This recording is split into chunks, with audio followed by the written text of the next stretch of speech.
This is Dr. Lisa Marie Bobby, and you're listening to the Love, Happiness, and Success podcast. Spent all day trying to cover my tracks. Lost my way. That's the A La Las with the song Nothing to Hide. I thought this was a perfect setup for our topic today because on today's show, we're talking about how to read people so that you can understand with accuracy how others are really feeling, sometimes even before they know it themselves. This is a huge component of emotional intelligence. Emotional intelligence is something that we have talked about numerous times on the show, and the importance of it, the ability to be able to understand yourself, understand others, and then manage relationships with others and yourself accordingly based on this awareness. I think many of our other episodes on the subject of emotional intelligence have really talked about your ability to understand and manage yourself. Today's show is really all about how specifically do we understand other people by using what they're showing us about how they feel on their faces in order to be able to decode their emotional experience accurately. Knowing how to do this gives you a huge advantage in any situation involving other humans, be it your personal relationships, your interactions with your partner, and even on the job. So I'm so excited that we're exploring this topic together today. And my guest on today's show is a true expert on this subject. On this episode of the podcast, I am so thrilled to be speaking to Dr. Dan Hill, who is the author of 9 books, including Emotiononomics, and most recently, a book called Blah, Blah, Blah, a snarky guide to office lingo. And he is an expert on, wait for it, understanding people's emotions by looking at their faces, among other things. And he's done an enormous amount of research around the emotional impact of faces, the way we respond to art and photography. And I'm so interested to get his insight into particularly his research into emotional intelligence and how you can use his ideas and what he's learned to help you be more confident and effective in all of your interpersonal relationships. So I'm so pleased to be speaking with you today, Dan. Thank you for joining us. Oh, absolutely, Lisa. I'm so looking forward to it. I think it'll be a great conversation. Wonderful. Well, Dan, we have much to discuss. I mean, you do so many different things. You're an author, you're a researcher, you're a speaker. But why don't you, if it's okay, let's just spend a couple of minutes and talk about how I'm always so interested to know, how you got interested in this field of study, and just tell us a little bit about your research. Sure. Well, I often joke that it's a cosmic joke itself that I would be an emotions expert because I'm Scandinavian. And Scandinavians are not necessarily famous for being outgoing or emotional. You do have a reputation. Yes. Garrison Keillor, with his Prairie Home Companion show, once said the joke about the Norwegian-American man who loved his wife so dearly that he very nearly told her so. And I happen to be half Norwegian. The other cosmic joke here is that I have a PhD in English, yet my specialty is not in that field. It's arguably in psychology, and it's certainly in nonverbals. So we will converse in verbals, but yes, I rely a lot on what I learn about people from their facial expressions. And the way I got into this I was working for a consulting firm, looking at the customer experience, trying to ghostwrite a book for the company president. And he had me in contact with someone at IBM who one day changed my life. Sent over an article from a now-deceased Cornell University publication called American Demographics, talking about the breakthroughs in brain science and how much we are intuitive, sensory, emotional decision makers. With a killer statistic that the conservative estimation is that 95% of our mental activity is not fully conscious, which is actually probably about 98, 99%. That's what the science is kind of at these days. So I read the article, and yes, I had the same reaction. So interesting. My hands started trembling. I mean, literally started trembling. I went, this is so cool. I have no idea whether I can make a living at this, but it would be shameful if I didn't pursue it because it's so striking and so revolutionary. And the business world's not awake to the importance of emotions or they're denying it. And I just have to go here. I decided to leave my job within 5 minutes of reading the article. That is a absolutely true story.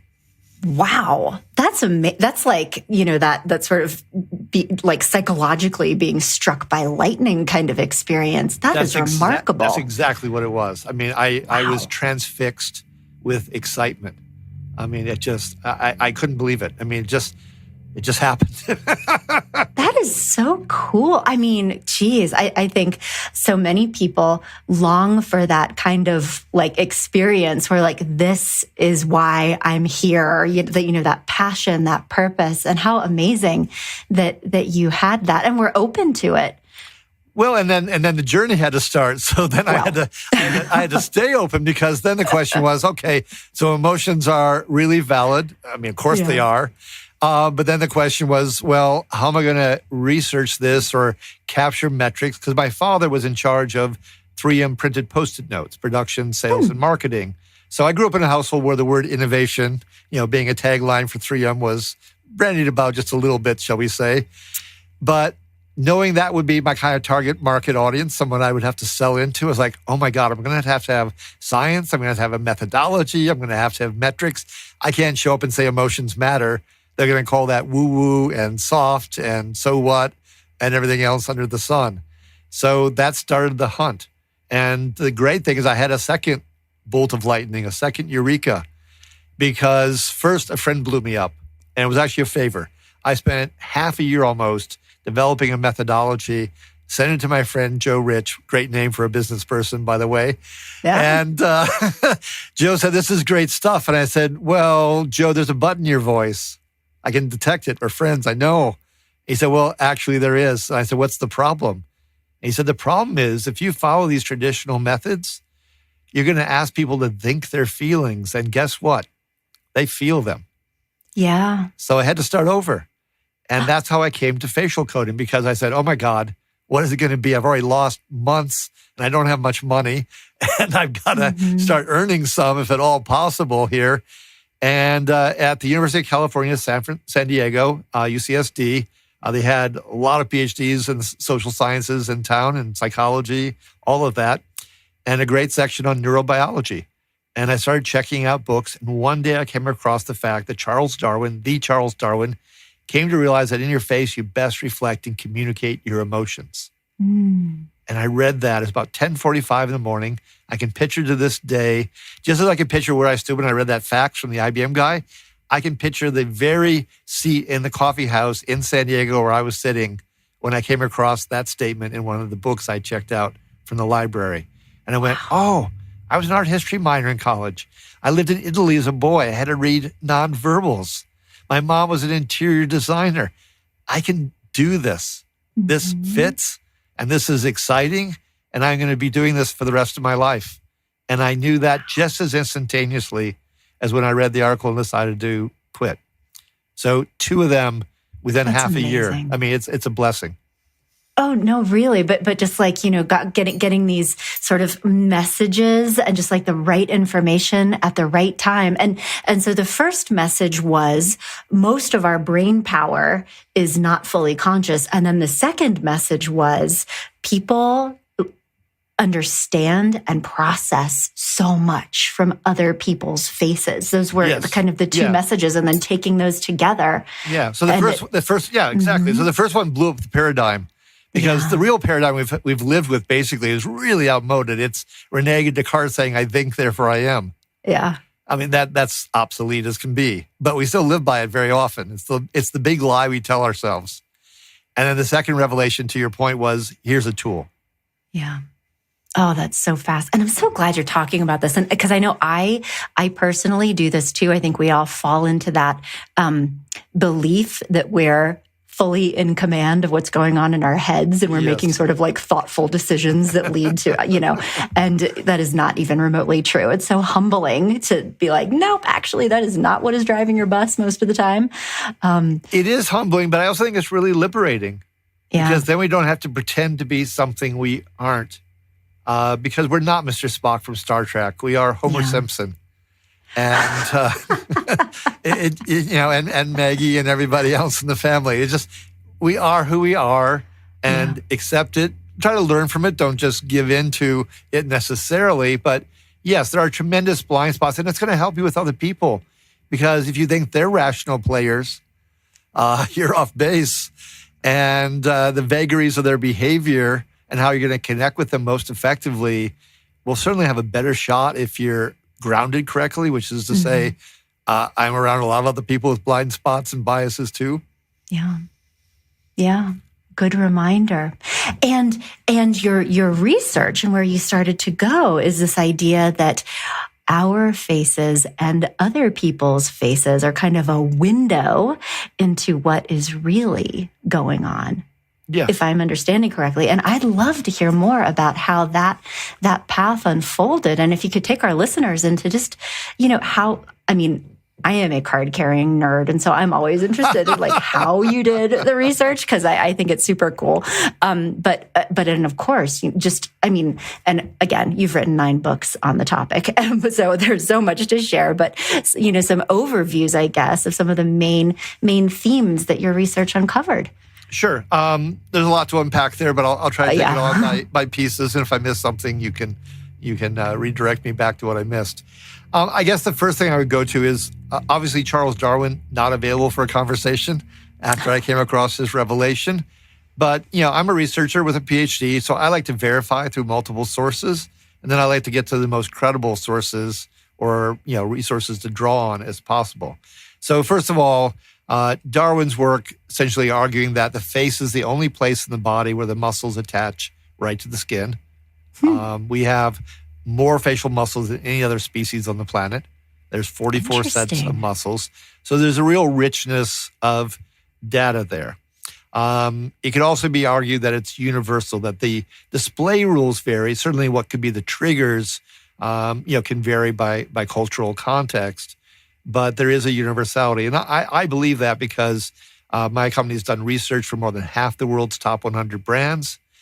We've done research in, I think, about 35 countries. I've spoken in more than 25. I have traveled to more than 80 myself. So, I have seen it across the world. Now, there is someone, Lisa Barrett, who, argues against that. But it's because Dr. Paul Ekman, who's kind of the expert in the field, made it was an early kind of rookie mistakes, I guess I would call it.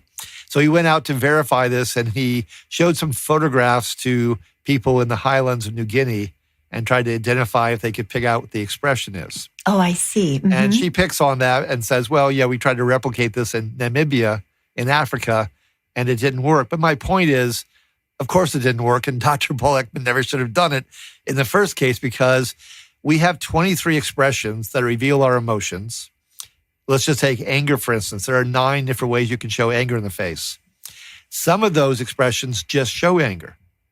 But some of those other expressions, potentially based on Dr. Ekman's research itself, indicates that it might go to more than one emotion, maybe 2, maybe 3.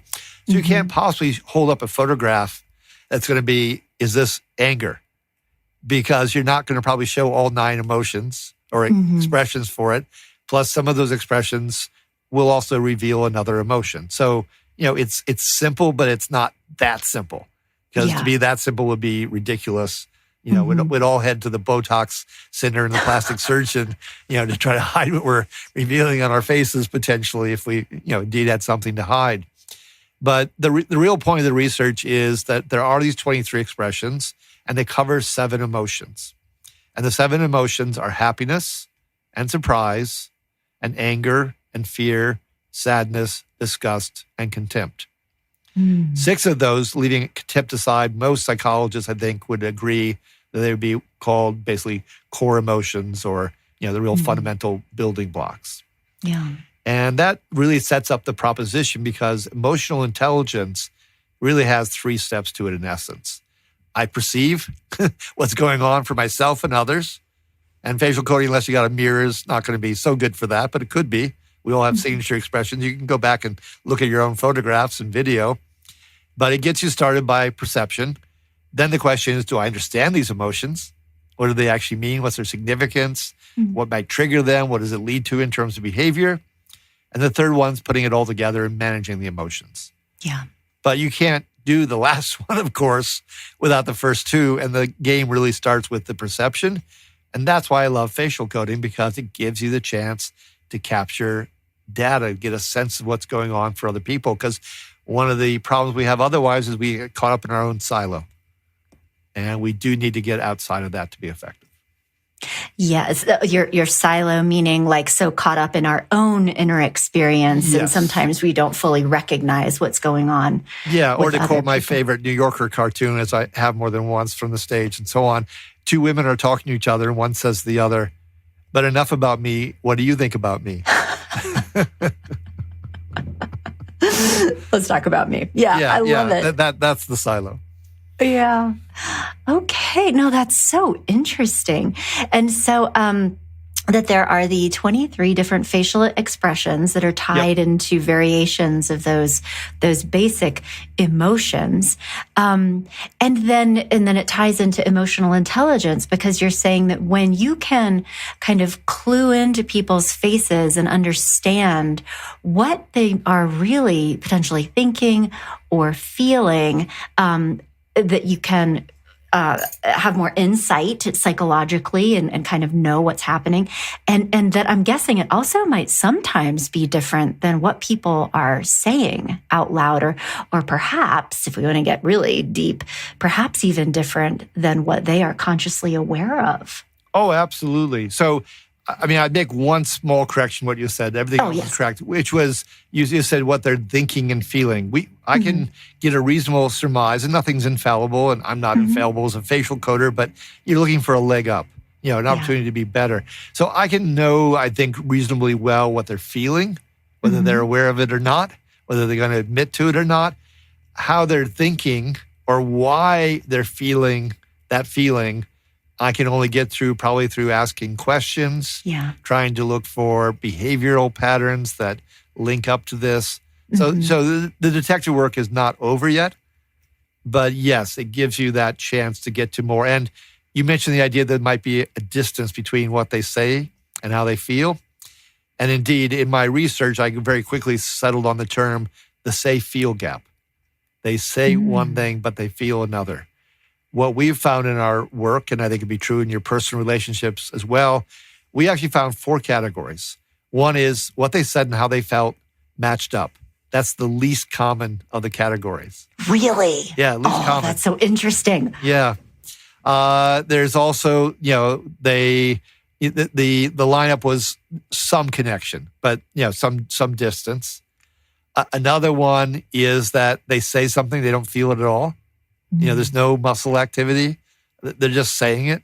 It's lip service. And the last one is the say-feel gap, where indeed there is essentially a complete breakdown between what they say and what I believe they're actually feeling on their face. Because, we try to get along with other people. I mean, it's understandable. We don't want to fight all day long, have conflicts. And so essentially our motivations in life are to feel good about ourselves and to attract allies, whether it's romantically, in terms of our career, and so forth. And neither one of those has to line up necessarily with being honest. In fact, being honest might get us into trouble. The National Geographic had a cover story just a few years ago about, called, I think it was Why We Lie. And of course, it went into all the reasons why we would lie. But what I remember is the statistic.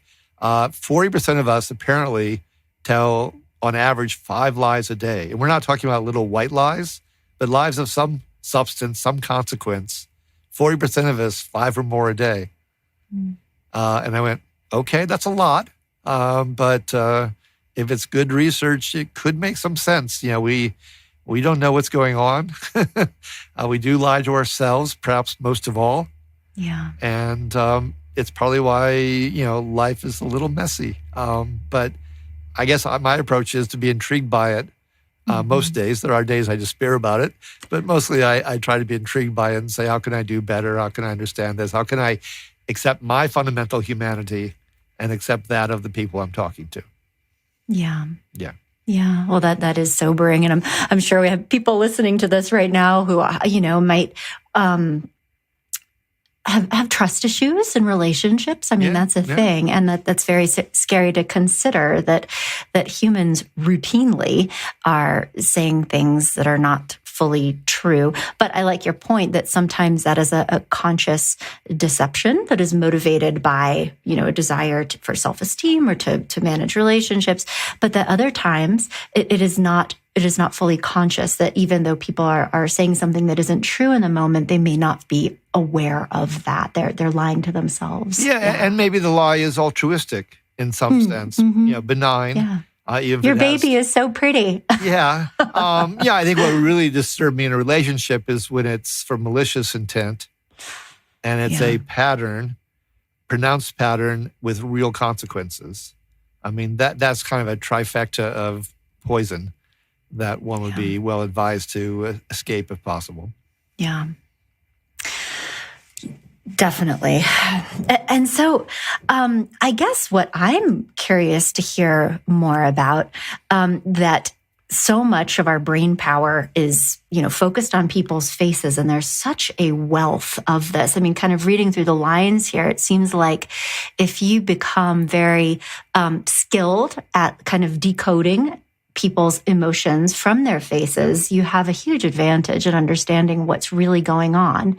And I'm curious to know that if somebody wanted to develop their skills in this area, to be able to read people more effectively, to not just to maybe see problems potentially coming down the line, but I think also just to develop their own emotional intelligence skills. Like, how do I become better able to at reading people and understanding how they're feeling?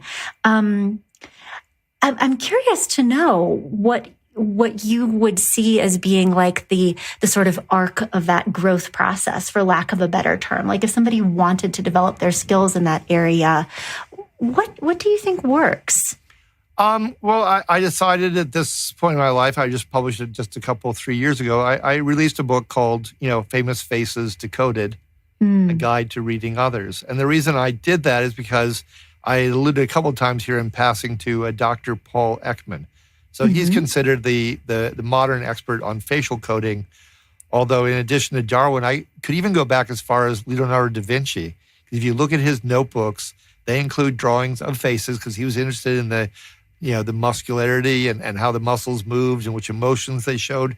And I really think it's a big reason why Mona Lisa is such an intriguing painting, because it was informed by his interest in science. Just like Michelangelo, his contemporary, was actually doing likewise, but more focused on the body. So one gave us Mona Lisa and one gave us the statue David, because they had different areas of interest, so to speak, even they were parallel interests. So Dr. Ekman simply, picked up the baton and ran with it and figured out with a colleague at the School of Medicine in San Francisco, these expressions. Now, his manual is like 500 pages. So when I got it, I read it through. I'm a good study. I was a good student. And I think based on my art history interests, and even frankly, the fact that I fell in love with Rembrandt at age 7, because my mom took me to the Rijksmuseum in Amsterdam, and Rembrandt is great at portraiture work. So I think I had some real built-in advantages in that time in Italy where we moved there because of my dad's career, and I didn't know the language at first and went to Italian first grade in a fishing village and waited all day for the math unit. But Italians have a lot of body language, and that kind of gave me a way in. So I had some advantages, and what I'm doing is making it simpler for people. Yeah. So my book is much more accessible than the 500-page manual, definitely shorter, but gives you the secret sauce. So I think of the book as really kind of operating on 3 levels. One is, I said, for some people, maybe learning isn't so easy or attractive. I'll make it real fun because I'll give them celebrities. I'll give them celebrity examples where they can follow along, but learn something new about these celebrities in terms of their life stories, little tidbits. And that's kind of the setup piece. And they're celebrities who are Americans and from the last, couple of generations. And the celebrities who actually did something with their career. They're not just famous for being famous. By and large, they actually did something. So that's kind of the first layer of the cake. And then the next layer was really to try to explain the emotions, because that's step number 2 of EQ, emotional intelligence, is understanding what the emotions are. And so most emotions really have, and there's not necessarily a negative emotion or positive emotions. They all have upsides and downsides. But just understand what are the possible triggers and the ramifications for behavior, because emotions have a storyline. And let me ground this for people by one example: disgust. So with disgust, some really obvious things that might happen and do is your nose wrinkles or your upper lip curls. It's almost as if nature is very literally saying, it stinks. My nose wrinkles. It tastes bad. My mouth kind of lifts up and away from the offending taste. Think about the evolutionary advantage of this. You pick a fruit off the tree. You are at the watering hole. We're talking thousands of years ago in the course of evolution and civilization. Well, disgust can give you or reinforces through this feeling, oh my God, that's a bad idea. This fruit is rotten. That water is toxic. It's fetid. It's polluted. I shouldn't drink it. I shouldn't eat this. And you back off because that's the storyline of disgust. Essentially is something's toxic, poisonous, bad for you, and I'm out of here. And so that's the kind of the understanding. So the second tier of the book, of the cake, as it were, is what do these emotions mean? And then I have diagrams and photographs to explain how you reveal those emotions. So I actually deliver all three of those things. And I think I've tried to make the book as accessible as I can without, making it too dummied down that it's not actually accurate or useful to somebody. And did all that in a couple hundred pages with fun examples as opposed to a 500-page manual. And I think I'm not just saying this because I wrote it. I really think that's probably the most helpful thing out there in this specialty. Well, I mean, yes. And so again, this is Famous Faces Decoded. I will be ordering this immediately after our conversation ends, sir, by the way, because it sounds so fascinating. But I could totally see how you would really have to see exampls that you present in your book to be able to kind of put it together and know what to look for. We're visual creatures. And there's no way you're going to learn facial coding without visuals. So I have plenty in there. Got it. Okay. But now I have another question for you. So say, and it sounds like such a useful thing to do, is to really put time and energy into getting more clear around facial expressions and what they mean so that you're better able to read people. And I'm just sort of putting myself in the mind of a client that I might be talking to as a therapist or a coach who does that and is in tune and is picking up on some of these subtle facial cues, maybe from a work colleague or a boss or maybe even their partner, and asks, or maybe it's like that, what do I do with that? I know that somebody is maybe having this feeling, but as you said, just so insightfully a few moments before, is that humans have a tendency to conceal. Their faces say one thing, but that if you ask them or try to respond to that, they may or may not be willing to engage with you on that level and say, yes, I am actually feeling X, Y, Z. They're like, it's easy for people to blow things off. And I think that feels frustrating sometimes for people who know on some level, but can't engage with it directly. Do you know what I mean? Oh, absolutely. It comes up all the time. I mean, my advice when asked a question or kind of in this part of a discussion is to say, you're right. I mean, you bring it up directly to them and say, there's a contradiction here. They're going to feel embarrassed. They may not even be aware of it. They're going to deny and shut you down. It's very unlikely that that's a good approach, helpful approach to moving things forward. I mean, I sometimes cite the poet Emily Dickinson, who said, tell the truth, but tell it slant, lest everyone go blind.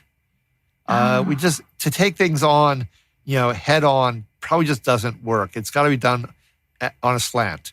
And so, if I see something, I might say, well, that's interesting. And can we just play that out a little bit? So I'm creating a little bit of separation from the comment that I think is obviously not quite on the up and up.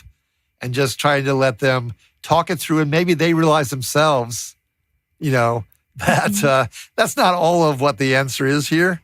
That's a little more complicated, or maybe even they'll work themselves around and say, what I just said a moment ago isn't quite accurate. And if they can get there themselves and you don't have to push them, you might pull them a little bit or invite them to get there. That's a whole lot better. Or just say, I'm a little bit confused.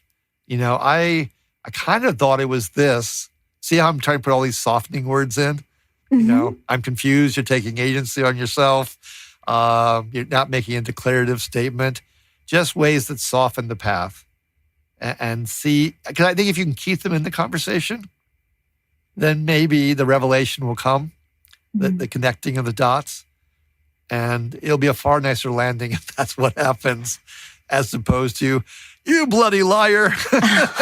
That's not likely to go down well. No, I get it. Oh, but that's just so helpful that, a full frontal, like very direct, I think maybe you're feeling a little bit differently, will shut people down. They will feel attacked or defensive. And so what you're saying is that the advantage here is that if you have information, and then you can sort of move into a interpersonal stance where you're helping them talk, cultivating emotional safety and giving them, opportunities to sort of talk through with you. Because the other thing here, just based on what you were saying previously, is that they literally may not be consciously aware in the moment of what their faces are telling you as the observer. Yeah, and I'm speaking from experience. I can tell you more than once I said to someone, back in the day, you said something the other day and, it kind of hurt my feelings. And I can't tell you how many times they denied they ever said it. And I have a pretty good memory. And, you do remember things, particularly when it's emotionally, laden for you. I mean, that's really how memory works in a lot of ways, that it's something significant and emotional and you hold on to it. So maybe it wasn't significant for them because it was just this, little jibe they made, but it was for the person who received it and felt hurt, very significant. So I have a hard time imagining that I was really wrong about them saying those things. But boy, they didn't own up. And if they didn't own up, then we couldn't have the conversation because it was as if I was crazy for having imagined that they could have possibly said such a thing, even when I'm quite certain they did. So that's how it gets to be so difficult. And even when I tried to circle back indirectly sometimes and say, have we ever discussed, this topic before? And then see if it came back. Even that's not always been helpful because the mind in a lot of ways is like a paper shredder. We just dump stuff as fast as we can. I mean, you would know these statistics. The brain is 3% of our body mass and consumes 20% of our calories. So, it's all about metabolic costs, as the psychologists would say. We're trying to preserve mental energy and not use up more than we have to because, if the brain suddenly took 100% of our calories, well, then we can't even walk or breathe or do anything else. So we're awfully determined to try to keep it to 20. Yeah. So kind of shredding things that the brain doesn't perceive as being significant, even if it was highly significant to another person. And I think, going back to one of the first things that you said is that we're all kind of stuck in our silos of, being very aware of how sometimes, we're caught up in our own inner experience. And that when you said to your friend, hey, that hurt my feelings, and they're like, what are you talking about? Because they just experienced it so differently. It's very difficult to have that empathy for the validity of somebody else's experience when it is so different from how you experience the same situation. And it's one thing with friends. It's another thing. I mean, I can think of at least one instance where it was a boss. And now you got power dynamics in there because, one needs the job and they're in charge of your career and you really can't push very far there at all. And yet, just like in a romantic situation or with one's parents or children, these are real stakes. These are serious stakes, and yet you're kind of on this uneven and very flawed playing field, and the ball's not rolling evenly. Yeah. Well, and that's just such a good reminder right there, because I know that, so like at my practice, we really have two specialties. We do like couples counseling, relational coaching kinds of things. And then, it seems like it would be different, but it's really not. The other sort of post of our practice is around career development and like professional growth. And so, which I think that the link there is really in emotional intelligence and being able to understand yourself and manage relationships in both of those domains. But because of that, I know that we have a lot of people who may be listening to this podcast who are in leadership positions and who are very interested to develop their skills as a leader. And I'm just so glad that we're talking about this for their benefit, because what you're suggesting is that someone who is in a leadership position needs to become extremely careful to make sure that they are accurately reading the people that work for them or that they work with, because due to that power dynamic, the person in the sort of, perhaps the employee position may not feel able or even be able to bring up their feelings. Yeah, and that's it to a particular relationship. Even in general, I mean, most statistics would suggest that no more than 10 to 20% of employees in a company feel like they can speak truth to power or be very candid or transparent. And to go back to your example, so, not only did I mention my father was an executive, but I was a director of executive communications for a Fortune 200 company, which meant that I was helping him prepare for his speeches, whether it was to shareholders, to employees, to the press, potentially, to nonprofit groups. I've done executive coaching using facial coding and EQ for those same purposes. So yeah, that's another situation where the stakes are high. Because, these can be large audiences. There's moneyed interests involved here. Do you protect the stock price and you handle the press conference well when there's a crisis or a scandal? Some people do that well. I'd say a lot don't do it terribly well because, executives are used to being in charge and power. And one of the things I think they can default to is anger, because now you're challenging my control, because I'm on the hot seat and you're asking me to make an apology. I mean, the analogy I often make is, at least if you're like me, it's so much harder to back the car up than it is to go forward. I'm always afraid when I'm backing up that I'm going to hear that terrible crunch where I hit the back bumper or worse of another car. Going forward, I don't, unless the other driver's a mess, I don't really expect I'm going to cause a fender bender. I can see more clearly that way than, the combination of the rear view mirror and trying to turn around and look over my shoulder, which always leaves me feeling like, God, there must be a blind spot there somewhere, some sliver of my vision field that I'm missing, and heaven help me if, it goes wrong. Yeah. Yeah. So you're saying to use this self-awareness and understanding of others to try to prevent problems as opposed to going back and then trying to fix them. Well, I'll give you an example. So we were talking about disgust and the poisoned water hole earlier. It has a sister emotion or a male brother emotion, whatever you want to say here. It would be contempt. Because, it's also an aversive kind of backing off emotion in some ways. But contempt is really complicated because it's a smirk at the corner of the mouth. When we say Mona Lisa's smile, she actually also smirks, although there's even more there than just the smirk.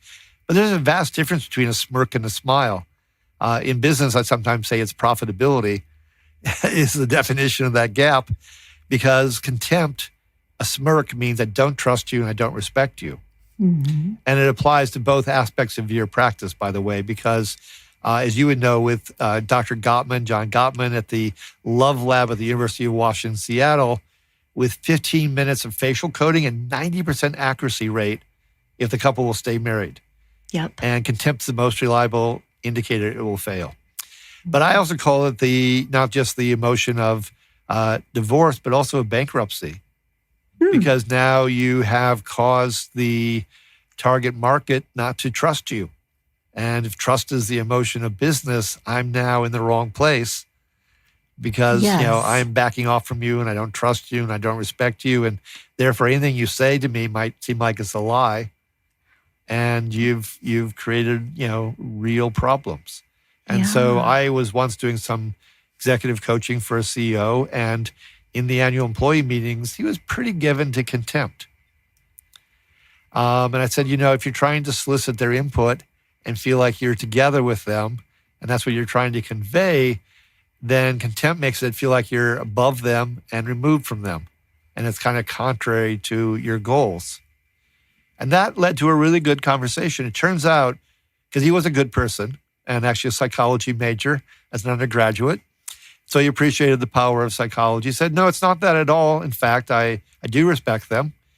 It's that I'm uncomfortable sometimes in the trappings of being a CEO. That sometimes I feel like I have to say things, signal things to the shareholders, to the press. He said, I know the story is more complicated. We're not always without our blemishes, obviously. We're fallible like anyone else.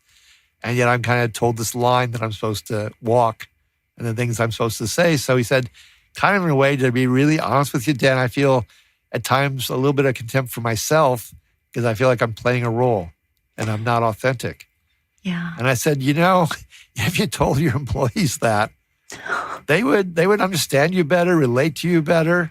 It'd really be that kind of shining moment of truth that could really make them root for you as a leader. Yeah. As we looked at it on a couple other occasions afterwards down the road where he had done some public speaking, and he did shift. And I'm not saying this because I'm trying to Frankenstein people into someone they aren't or weren't or don't want to be. But I think it really actually reflected who he genuinely was, but he felt a bit trapped in a role. Well, how wonderful, though, that you were able to kind of like see that in him and get him to talk about it in an authentic way with you and to be able to provide coaching around the, I'm thinking of the work of Brené Brown right now, like the power of vulnerability and authenticity this is a story like about tell both people. Of those things. Yes. Oh, yeah, to be able to say, I'm not comfortable with this. Because I think so often, we feel like we need to project this image that we have it all together. But you're saying, and what your research, it sounds like, has found is that it sort of seeps through anyway, even if you're trying to maintain this facade, and that the real way of creating those connections is to just be honest. Well, I also heard you say that sometimes being direct is not always the best course of action. Well, in this case, I try to read my audience, and the way I really framed it initially, because I didn't know what reception I would get, was to say, I think these are your goals, because I said, I've been a director of executive communications, and I know this is what you'd be trying to achieve, is to motivate, galvanize, engage your employees so you have more productivity. That's the business goal. Yeah. I said, so the business goal is being harmed by the communications goal, maybe not the words, but the nonverbals. And so really, I just laid out that contradiction first. And I kind of sat back in the woods and waited to see, how the bear responded when they found the meat, in the campsite. And, all respect to him. He took it on. He said, yeah, that is a problem. Then he admitted what he admitted to me, which is, allowing for vulnerability, wanting authenticity, revealing what his value system was. He didn't have to do that for me. I'm just a consultant. I'm not his wife. I'm not on the board of directors. He didn't have to do those things, but he did do them, and it allowed him to grow, in my opinion, and the results we saw. And it's a real nice success story without ever... exactly putting him under the gun. I mean, I know the person who was his chief of staff was all nervous. What are you going to tell him? What did you see? They were on pins and needles. And I said, I'm a good diplomat. I'm a constructive person here. I'm not out to flame anybody, diss anybody, destroy anybody's ego or career. That's not what this is about. Yeah. So if you allow me the latitude I need to do my work, I think I can ensure that, I will take it forward to the extent that, the CEO is willing to take it forward, but I won't impinge. Wow. Yeah. Masterfully so. I'm thinking of like the Montessori kind of philosophy right now, like you creating a prepared environment, Yes. and then it allows the student or the participant to engage. And clearly, this person was motivated toward growth and took the opportunity that you provided, but how lovely. That must have felt good for you. Certainly it did. I mean, I'm still here to talk about it today. So it was years ago, but it stuck with me, and I was really happy for the occasion. And and then you just have to accept that sometimes it may not work that way. I mean, I'm not the biggest baseball fan in the world, and I know the World Series is starting, but the truth of the matter is, a great hitter maybe gets to 300, and very few do.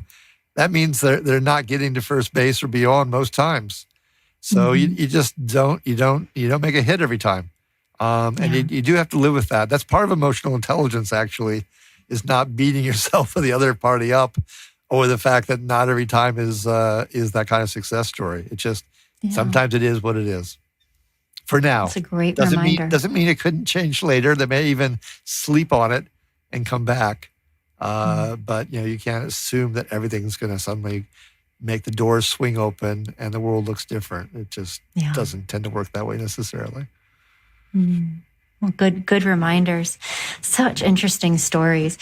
And I know we probably don't have a ton of time left, but I have two other questions for you, if I may. And so one of them, and I hope that this is okay to ask, but as we've been sitting here talking, one of the things that I have been thinking about in that, the facial decoding and reading other people is also the power of projection and how you or what you've observed about that, even potentially in our research. And so I'm sure that you understand this well, but for the benefit of our listeners, so that the idea of projection is that, particularly when it comes to how we interpret other humans, is largely based on many of our early life experiences, attachment styles, and back in the day, like Sigmund Freud and those guys would practice actually a form of therapy called psychoanalysis, where the therapist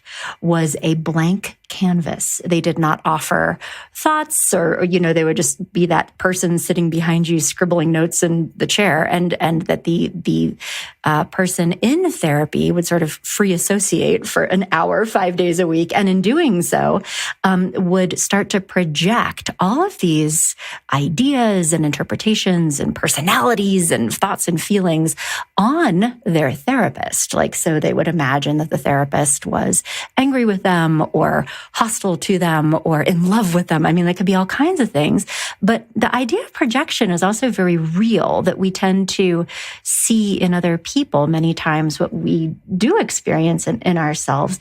And I'm curious what your research has uncovered about the interplay there, or how to even manage some of that. Does that make sense? Sure. Well, I think the way I approach that, at least, is kind of two levels. One is I'm in the moment, and am I projecting assumptions about why they're behaving this way, why they thought this, why they feel that, and I try to be really gingerly about that, because you don't know. And there's a wonderful comment from Wittgenstein. No, it's Kierkegaard, rather. Sorry, Kierkegaard said, "Out of the twisted timber of humanity, no straight thing was ever made."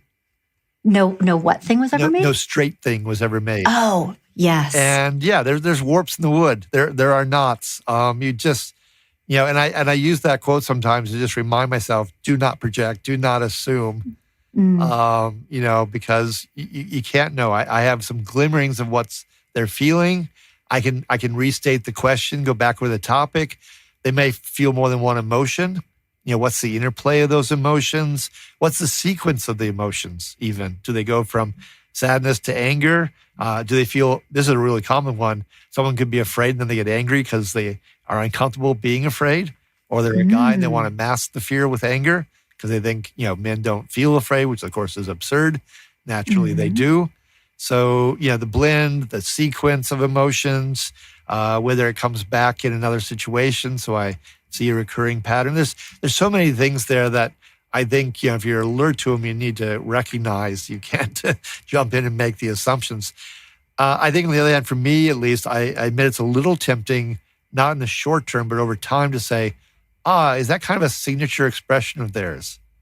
Because George Orwell, the writer, said, by the age of 50, a man has the face he deserves. We do have muscle memory. We do have patterns as human beings. We're very habitual creatures, after all. And so it can be tempting to think, I've got to make it really simple, I've got a hothead. They're readily given to anger. I have a sad sack and they struggle with sadness. Whatever the case may be. I've got a nervous Nelly. They're always afraid. But those are stereotypes, of course. And it's very unlikely that they fit into one bucket. And then the question is, if that is true, what caused it? Is it me? Is it a boss? Is it a primary relationship, including from earlier in their life? You'd hope that it creates empathy and the curiosity to understand the person as opposed to a judgment and potentially a put down or a verdict. So I think I do well in terms of trying to stay away from the put down. But it is tempting for me as an analyst to try to see if I think I can get there and unlock the clue with somebody. And so, I don't want to say it's a parlor game or something, but when I watch people on TV being interviewed, having been on national TV myself, do I get tempted to try to kind of figure out this person, especially if it's like a 60 Minutes episode and I got 20 minutes with them? Then that's enough time. They're like, let's see if I can, come away with a real sense of who this person is. So, that's fun, but, you still have to be aware of the stakes and the risk of fallibility. Yeah. So. Well, and you're so clearly like approaching this with a like scientist's mind, I have a hypothesis, but I don't want to assume. And I think I'm also reading through the lines here that like your own self-awareness of those habitual, patterns. Cause like, I'm just thinking myself, like over the years, one of the things that I have learned about myself is because it can be very tempting to like do mind reading, and particularly in relationships, people can run into trouble when they're like, I know how you feel. And what we're talking about is, taking a more scientific approach and really like looking at people's faces and trying to read their emotions to get that accurate information. But like one of the things that I've learned is that, it's easy for me to assume that people are upset with me. Somebody's mad at me or doesn't think well of me. Not to blame parents, but I had a kind of a critical dad. And so that was often true in childhood. And so now I sort of even have to like talk through that, like, you don't know that, and just kind of like back away from that idea. But I think that self-awareness, just knowing that you have a tendency to make like kind of key assumptions could be helpful in staying in that reality-based place that you're talking about of like, taking a more scientific approach of uncoding people's faces and understanding them. Yeah, well, I think I can relate to what you just said. I think my father is a very smart and honorable person, very honest. Yes, I love my dad. Yeah, but in my case, I would say my dad could be given to a little bit of condescension since he was smart and industrious. Mm-hmm. And so I'm particularly adept at picking up smirks. Yes. Same here. And or sensitive to them. Yeah. And who's to say, I don't know myself, but who's to say that the 9 books that I've fathered and all this work that I've done is in some way to try to gain the respect that I don't think I got in childhood easily.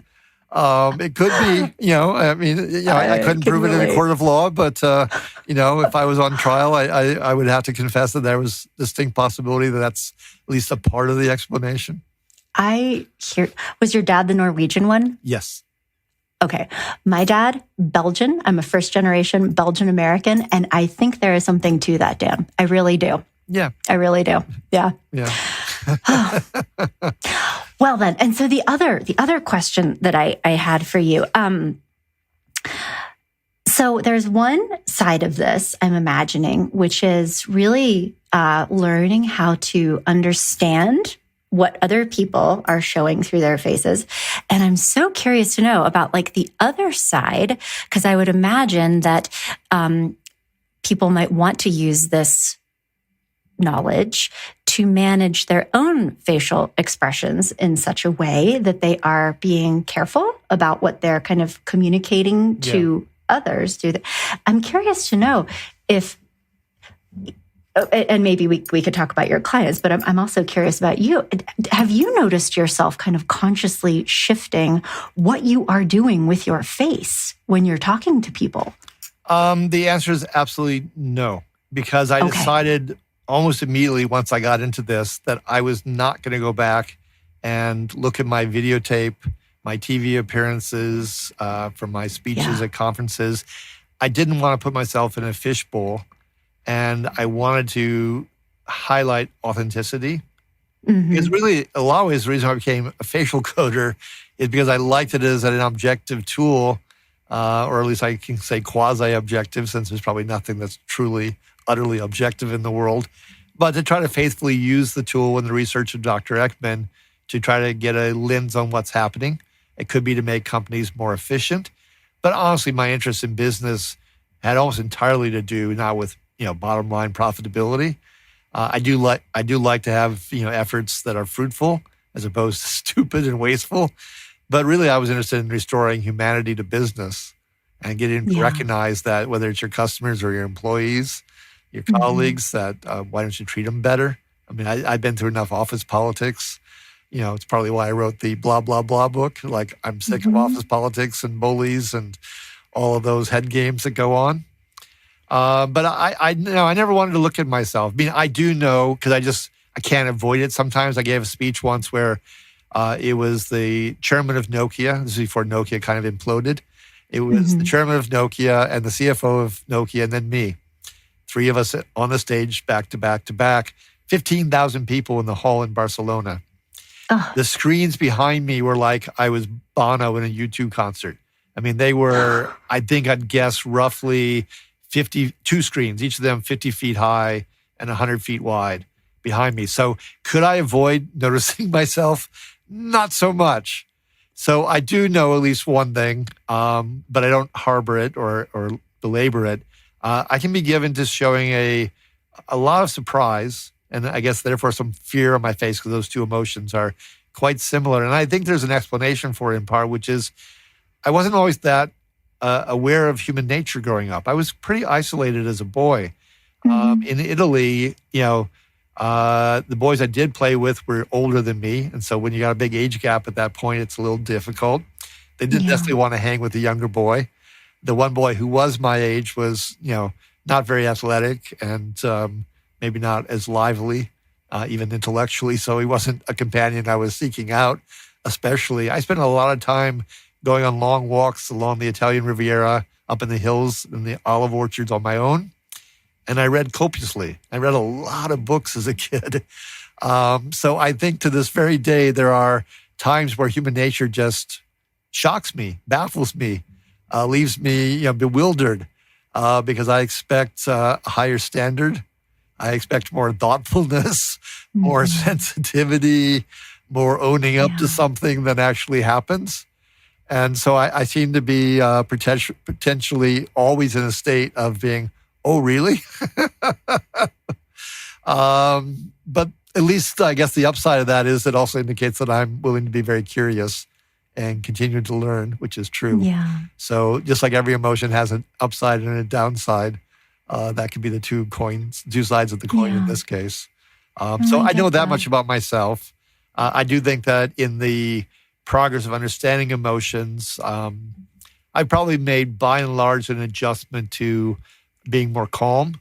When you run a company as I have, it's a lot of stress, and you either buckle under it or you learn to cope with it better. And I think I got, I'm not perfect, but I think my ability to cope with snafus and stress and things that come up is vastly improved.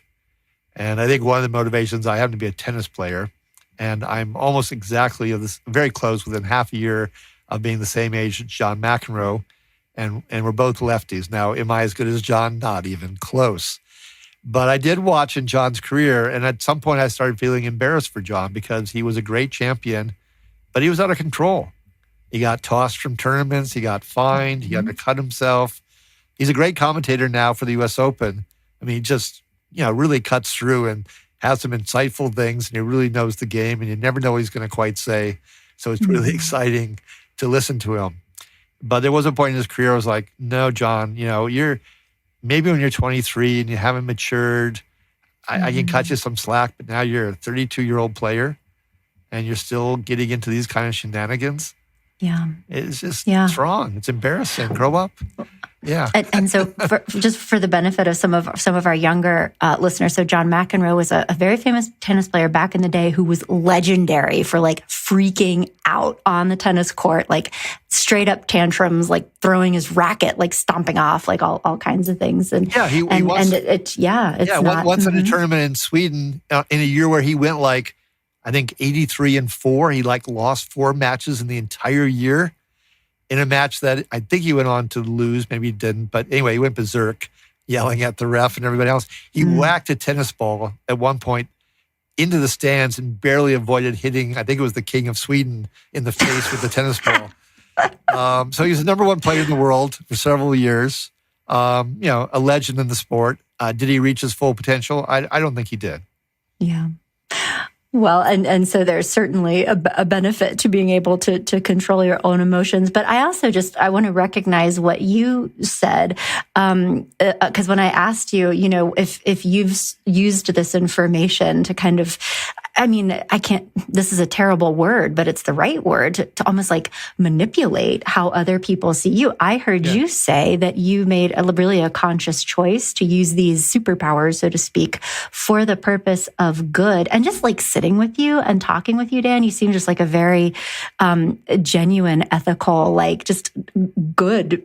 And I don't know that we don't know each other that well, but that's the energy that you give. And I'm so glad that you are sort of the steward of this information, these things that you've learned about it, because I would imagine as you're teaching them to others, it's for the purpose of helping them be more effective and more empathetic in relationships, as opposed to using the information to and that's all true. And if I just close my eyes for a moment there as you were talking, which is a sign of sadness, is because there are, of course, people who use it for other reasons. Yes. Just to pick up on one, the Chinese government, there's a very large company, all the companies in Silicon Valley are basically at work automating facial coding. They're not very accurate so far, but they're at work doing this. But so true for a Chinese company worth billions, tied into the Chinese government and using this to monitor the Uyghurs is how you say it, the Uyghurs in northwest China, who are Muslim. So it's being used as a tool of oppression in that case, because it's monitoring their emotions and behavior and trying to indoctrinate them. So this can have very large stakes. But yes, I am trying to be, benign, beneficent, positive, ethical in my use of the tool, whether it involves myself or others. That's my purpose, my raison d'etre in this. But I'm aware that it could be used for other reasons. Yeah. Well, but my takeaway is just how much good it can do to be more aware of the needs and rights and feelings of the people around you, so that you can have closer and more connected relationships with them, and really like more emotional intimacy is like my big takeaway, is that when you become good at understanding how other people are feeling, by that you can open the door for those really emotionally intimate moments, like the ones that you discussed, with your coaching clients and in other situations. That's it's all about EQ. When I wrote the book, Famous Faces Decoded, I was lucky that I talked to and got an endorsement from John Mayer, who's one of the 3 founders of the EQ movement. The other 2 are both at Yale University, and he's up in New Hampshire. And he pointed out it gives you probably, there's a lot of inflated claims as to what EQ can do for you. He said, but it's a very solid, like 6% advantage. And I went, whoa, because I know, being a tennis player and having been on Tennis Channel twice with Mary Carrillo interviewing me, that the greatest players in the world, a Roger Federer, a Serena Williams, on average, even when they're number 1 in the world, they win 53% of their points. On average. That's it. Wow. So the margin between winning and losing, even when you're the very best in the world, is not very large. So 6% advantage, you might go, That's not much. That's a lot. That's an That's awful a lot. lot. And it's the separation between EQ and IQ. IQ is relatively fixed. That's my understanding of it. EQ isn't fixed. It can grow. It can embellish. And they should work together as opposed to just EQ being sidelined. And I'll give you maybe one last instance here as we're wrapping up.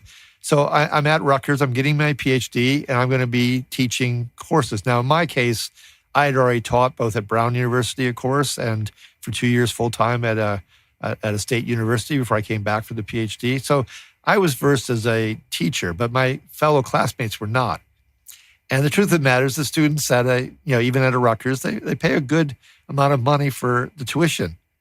The course is the time and the money, and yet you're going to put me in a classroom and maybe I know the content. Maybe I got the IQ part down, but do I know how to teach? Do I know how to interact with the students?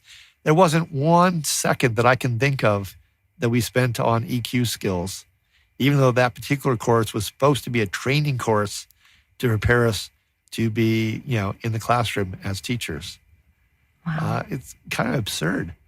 And if you look at where the economy is headed, skill sets will evaporate. Technology is such that, things get overturned immediately. So I know your podcast, one of the words in the title, and we didn't talk nearly enough about love and relationships, but if you want to just end it for a moment on success is going to depend a lot on soft skills going forward. I think your ethics, your flexibility, agility, all those things that get poo-pooed sometimes because those are permanent and they can be built on. And your so-called hard skills, those are actually the soft ones. They may be the erased skills, the invisible skills, the obsolete skills. Yeah. So what was wrong about how we got prepared for the classroom at Rutgers is a problem that all sorts of classrooms are making and all sorts of companies are making. Universities, colleges, businesses, organizations in general should never underestimate the importance of EQ. Yeah. Oh, what a powerful message that culturally we've been kind of over prioritizing intellectual, informational, IQ type of knowledge. And what I'm hearing you say is that the robots are coming for us all, Yes. and all of the informational things. That's the part that we can't.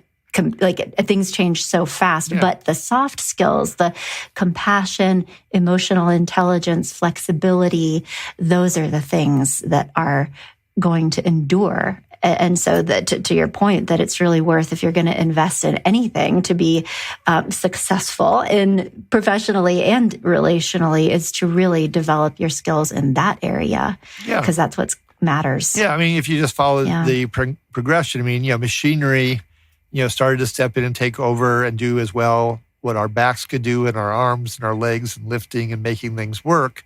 And now we work in conjunction with them, but they do the bulk of it. The same thing's going to happen with the IQ side. We can supplement the robots, we can fill in, collaborate, but the robots are going to be better at some point, maybe even now at times in that area.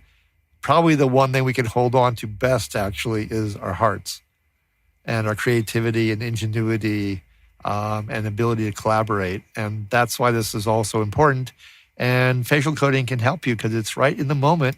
It's what's happening. And you can pivot and respond and utilize it. And that's the opportunity, I think. It's a real sweet spot where people could be. And believe me, the same thing can help in your personal relationships too. So anyway, we'll leave it at that. Well, what a beautiful idea for us to glide to a halt, and a beautiful segue for me to remind everybody where they can find your books if they, like me, are going to be, as soon as we hang up, I'm going to be getting all of these books that you mentioned from Amazon because I really want to learn about this. But the one is Famous Faces Decoded, to learn how to understand facial expressions. And another, the most recent book is Blah, Blah, Blah, a snarky guide to office lingo. So if you want to get a handle on how to manage some office politics. And again, you've written 9 books. And so there's all kinds of information and guidance that you offer. But you can find all of it on Dan Dan's website, which is sensorylogic.com, access to his books. And you have a podcast as well. I do. It's called Dan Hill's EQ Spotlight. It's on the New Books Network. It's the largest book review site in the world. Gets about 1.7 million downloads a month. Not just me, but for everybody who's on it. And set up by a former Harvard Russian Studies professor who, as best I understand it, had tenure but walked away because he didn't think it was interesting enough anymore, that he was going through the motions too much and wanted a different way to bring knowledge to people in the world. So you can check that out on the New Books Network, Dan Hill's EQ Spotlight. And you're right, there are the books, the ones you've already mentioned, other business books, there's even a book on art, a book on democracy and political leaders, including all the U.S. presidents that I've facially coded. So I can't say I've covered everything under the waterfront, but I hit a number of topics over time. Definitely an authority. Well, but thank you so much for just coming and sharing your wisdom with us today. This has been a fascinating conversation, and I've really enjoyed speaking with you. So thank you for doing this with me. Oh, absolutely. Thanks for the good conversation. Thank you.